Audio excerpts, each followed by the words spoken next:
Hello everyone. നമ്മൾ ഈ അടുത്തൊരു ക്വസ്റ്റ്യൻ നോക്കാൻ പോവാണ്. ഒളിമ്പിയാഡ് എക്സാമിന് വരാൻ ചാൻസ് ഉള്ള ഒരു type question. A positive integer n when divided by 9 gives 7 as a remainder. What will be the remainder when 3n minus 1 is divided by 9? ഇത് റിയൽ നമ്പേഴ്സ് എന്ന് പറയുന്ന ചാപ്റ്ററിൽ NCERT ചാപ്റ്ററിൽ പഠിക്കുന്ന ഒരു കോൺസെപ്റ്റാണ്. അപ്പോൾ ഇതിൽ നിങ്ങൾക്കൊരു എക്സാമ്പിൾ ഇപ്പോൾ 10 ഡിവൈഡ് ബൈ 3 ചെയ്യാമെന്ന് വിചാരിക്കാം. അപ്പോൾ ഇവിടെ 10ൽ എത്ര പ്രാവശ്യം 3 പോകും? 3 ടൈംസ്. സോ 3 into 3 9, റിമൈൻഡർ 1 എന്ന് വരും. അപ്പോൾ ഈ 10 എന്ന് പറയുന്ന ആളെ എനിക്ക് എങ്ങനെ എഴുതാം? ഇവിടെ എന്ത് വെച്ചാൽ 10 എന്ന് പറയുന്നത് ഡിവിഡൻ്റ് ആണ് അല്ലേ? ആരെ വെച്ചിട്ടാണ് ഡിവൈഡ് ചെയ്യുന്ന അയാളാണ് ഡിവിഡൻ്റ് എന്ന് പറയുന്നത്. ദാറ്റ്സ് ഈക്വൽ ടു ഇവിടുത്തെ ഡിവൈസർ എന്ന് പറയുന്ന ആരാണ്? ആരെ വെച്ചാൽ ഡിവൈഡ് ചെയ്യുന്നത്? 3 വെച്ചിട്ട്. സോ 3 ഇൻറ്റു ഇവിടുത്തെ കോഷ്യൻ്റ് ആയിട്ട് കിട്ടിയ ആളാരാണ്? 3 പ്ലസ് ബാക്കി റിമൈൻഡർ എത്രയാണ്? 1 അല്ലേ? ഇങ്ങനെ നമുക്ക് എഴുതാൻ പറ്റും.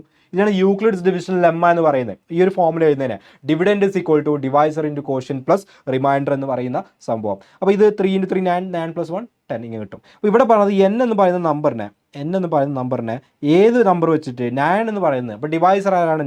9 വെച്ച് ഡിവൈഡ് ചെയ്തപ്പോൾ ഒരു ആൻസർ കിട്ടിയിട്ടുണ്ടാവും, ഒരു കോഷ്യൻ്റ് കിട്ടിയിട്ടുണ്ടാവും. എത്ര കോഷ്യൻ്റ് നമുക്കറിയില്ല, കാരണം എന്നിൻ്റെ വാല്യൂ നമുക്കറിയില്ല. അപ്പോൾ ക്യൂ ഇട്ട് കൊടുത്തു. പ്ലസ് ബാക്കി റിമൈൻഡർ എത്രയാണ് വന്നത്? 7 വന്നിട്ടുണ്ടാവും. അപ്പോൾ നമുക്ക് 10നെ ഈ ഒരു രീതിയിൽ എഴുതാൻ പറ്റുമെങ്കിൽ എന്നിന് എന്ത് ചെയ്യാം? ഈ ഒരു രീതിയിൽ എഴുതാം. n is equal to 9q plus 7 എന്നുള്ള രീതിയിൽ എഴുതാം. നമ്മളോട് പറഞ്ഞത് 3n minus 1നെ 9 വെച്ച് ഡിവൈഡ് ചെയ്യുമ്പോൾ എന്ത് കിട്ടുന്നുണ്ടോ? അപ്പോൾ ഞാൻ ആദ്യം ഈ ഇക്വേഷനെ രണ്ട് സൈഡിലും 3 വെച്ച് മൾട്ടിപ്ലൈ ചെയ്യാൻ പോവാണ്. അപ്പോൾ ഇവിടെയും 3 വെച്ച് മൾട്ടിപ്ലൈ ചെയ്യുന്നു, ഈ സൈഡിലും 3 വെച്ച് മൾട്ടിപ്ലൈ ചെയ്യുന്നു, ഈ സൈഡ് ഇവിടെ കംപ്ലീറ്റ് ആയിട്ടും റൈറ്റ് സൈഡിൽ കംപ്ലീറ്റ് ആയിട്ട് എന്ത് ചെയ്യുന്നു? 3 വെച്ച് മൾട്ടിപ്ലൈ ചെയ്യുന്നു. അപ്പോൾ ഇവിടെ 3 വെച്ച് മൾട്ടിപ്ലൈ ചെയ്താൽ 3 into n എന്ന് വരും. ഇവിടെ 3 വെച്ച് മൾട്ടിപ്ലൈ ചെയ്താലും 3 എന്നുള്ളത് കംപ്ലീറ്റ് ആയിട്ട് മൾട്ടിപ്ലൈ ചെയ്യണം. സോ 3 into n 3n വരും. Equal to 3 into 9q. 3 into 9q എന്താ വരിക? 3 into 9 27. സോ 27q എന്ന് വരും. പ്ലസ് 3 into 7 21 എന്ന് വരും. ഓക്കെ, ഇനി 3n minus 1 ആണ്. അപ്പോൾ നമ്മൾ എന്ത് ചെയ്യുന്നു? ഒരു -1 രണ്ട് സ്ഥലത്തും ഇവിടെ ഒരു -1 ചെയ്യുന്നു, അതുപോലെ തന്നെ 27q പ്ലസ് 21 എന്നും ഒരു -1 ചെയ്യുന്നു. So 3n minus 1 is equal to 27q plus 21 minus 1 എന്ന് പറഞ്ഞാൽ 20 ആണ് നമുക്ക് കിട്ടും. ഈക്വൽ ടു 20 ആണ്. ഓക്കെ, ഇനി ഇയാൾ എനിക്ക് ഒന്നും കൂടെ മോഡിഫൈ ചെയ്ത് ഞാൻ ഇങ്ങനെ എഴുതാൻ പോവാണ്. 27q പ്ലസ് 20നെ 18 plus 2 ആക്കുകയാണ്. എന്തിനാണ് 18 plus 2 ആക്കിയെന്നുള്ളത് അടുത്ത 1-2 സ്റ്റെപ്പ് പറയുമ്പോൾ നിങ്ങൾക്ക് മനസ്സിലാവും. ഇവിടെ 3n minus 1 is equal to, നിങ്ങൾ നോക്കിയേ, ഈ 27q-ലും 18-ലും കോമൺ ആയിട്ട് ആരുണ്ട്? 9 ഉണ്ട് അല്ലേ? രണ്ടിന്ന് കോമൺ 9 എടുത്ത് കഴിഞ്ഞാൽ 27q എന്ന് 9 പോയി കഴിഞ്ഞാൽ ബാക്കി 3q ഉണ്ടാവും. 18 9 പോയി കഴിഞ്ഞാൽ ബാക്കി 2 ഉണ്ടാവും.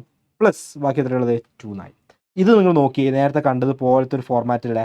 നമ്മളോട് പറഞ്ഞാ 3n minus 1നെ 9 വെച്ച് ഡിവൈഡ് ചെയ്യുമ്പോൾ എന്ത് റിമൈൻഡർ കിട്ടുന്നു?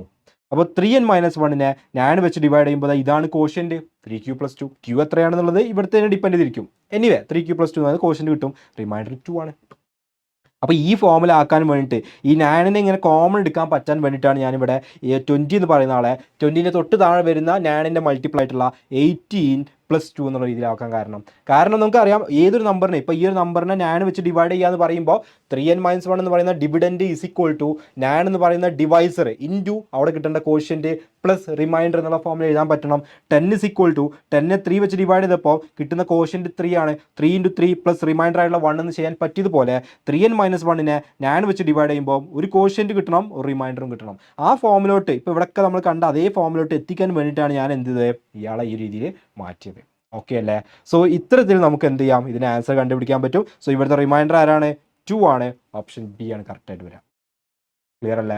അപ്പോൾ ഇത് ശരിക്കും റിയൽ നമ്പേഴ്സ് എന്ന് പറയുന്ന ചാപ്റ്റർ പഠിച്ച ഒരാൾക്ക് നമ്മുടെ ഫൗണ്ടേഷനിൽ നമ്മളിത് കവർ ചെയ്യുന്നുണ്ട്. NCERT ഇത് ഈസി ആയിട്ട് പറയുന്ന ഒരു കോൺസെപ്റ്റാണ്.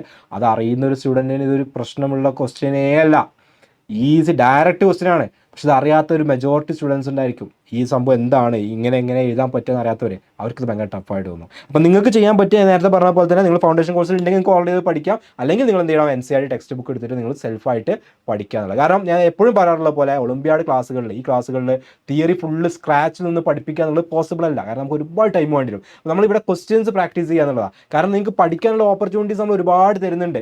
ഫൗണ്ടേഷൻ കോഴ്സായിട്ട് തരുന്നുണ്ട്, നമ്മുടെ ബേസിക് മാത്ത് കോഴ്സിൽ ഇത്രയും ഡീപ്പായിട്ട് നമ്മൾ പോകില്ല. അവിടെ ബേസിക് ആയിട്ടുള്ള കാര്യങ്ങളെ പഠിപ്പിക്കുള്ളൂ. പക്ഷേ ഫൗണ്ടേഷൻ കോഴ്സിൽ എല്ലാ കാര്യങ്ങളും നമ്മൾ ഈ ഡീറ്റെയിൽ ആയിട്ട് പറയും. അപ്പോൾ ഇതൊക്കെ നമ്മൾ ചെയ്യുന്നത് എന്തിനാണ്? നിങ്ങൾക്ക് ഈ തിയറി കിട്ടാൻ വേണ്ടിയിട്ടും അതുപോലത്തെ ക്വസ്റ്റ്യൻസ് പ്രാക്ടീസ് ചെയ്യാൻ വേണ്ടിയിട്ടാണ്. ഇവിടെ ഒളിമ്പിയാഡ് സ്പെഷ്യൽ ആയിട്ടുള്ള ക്ലാസ്സുകൾ നമ്മൾ ക്വസ്റ്റ്യൻസ് ആണ് മാക്സിമം എന്ത് ചെയ്യുക? പ്രാക്ടീസ് ചെയ്യാം. ഓക്കെ അല്ലേ? അപ്പോൾ ഇങ്ങനെയുള്ള കാര്യങ്ങളൊക്കെ പഠിച്ച് നല്ല റെഡി ആയിട്ടിരിക്കുക. ഇതുപോലത്തെ ക്വസ്റ്റ്യൻസ് വരും എക്സാമുകൾക്ക്. ഇതിൻ്റെ ലെവൽ കൂടിയതൊക്കെ ആയിട്ട് എന്ത് ചെയ്യും? ക്വസ്റ്റ്യൻസ് വരും. ഓക്കെ, ബാക്കി നമുക്ക് അടുത്തൊരു വീഡിയോയിൽ കാണാം. Thank you.